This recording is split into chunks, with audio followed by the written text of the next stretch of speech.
السلام علیکم ناظرین ہماری آج کی ویڈیو کا ٹاپک ہے صحبت کا اثر بہت ہوتا ہے اگرچہ آپ کے بچے تربیت یافتہ ہوں۔ آج دور دور تک اسے اور اس کے ساتھیوں کو شکار نظر نہ آیا۔ ابھی یہ سب واپس جانے کی تیاری کر ہی رہے تھے کہ بادشاہ کو ایک ہرن نظر آیا اور اس نے سپاہیوں کو ساتھ لیے بغیر ہی اس ہرن کے پیچھے دوڑ لگا دی۔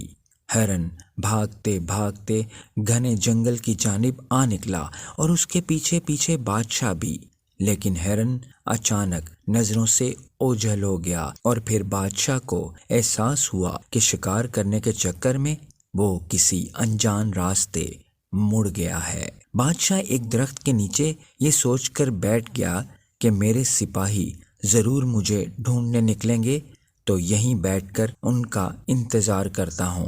اس درخت پر ایک خوبصورت طوطا بیٹھا تھا۔ وہ طوطا بادشاہ کے پاس آیا اور کہنے لگا کہ دیکھنے میں تو بڑے امیر کبیر معلوم ہوتے ہیں، آپ یہاں اس جنگل میں کیسے آنا ہوا؟ بادشاہ نے کہا کہ میں اس مملکت کا بادشاہ ہوں اور راستہ بھٹک گیا ہوں۔ طوطا جلدی سے اڑ کر اوپر گیا اور چیخ چیخ کر کہنے لگا کہ جلدی آؤ، یہاں بادشاہ سلامت آئے ہیں، ان کو لوٹ لو۔ طوطے کی آواز سنتے ہی سارے ڈاکو بادشاہ کو پکڑنے کے لیے دوڑے۔ بادشاہ صورتحال فوراً سمجھ گیا اور گھوڑے کو ایڑ لگا دی۔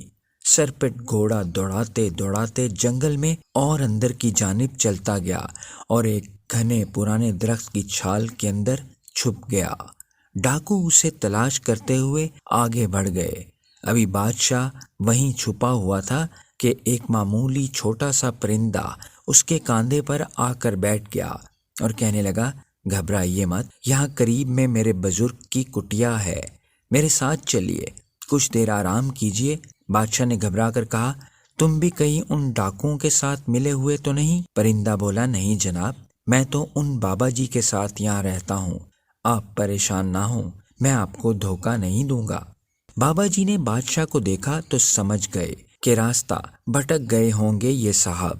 بادشاہ کو گرم گرم دودھ پیش کیا اور بیٹھنے کو جگہ دی۔ صاحب، آپ یہاں کچھ دیر آرام کیجیے، میں یہاں سے باہر جانے کا خفیہ راستہ جانتا ہوں، آپ کو شہر کی طرف جانے والی سڑک پر بحفاظت پہنچا دوں گا۔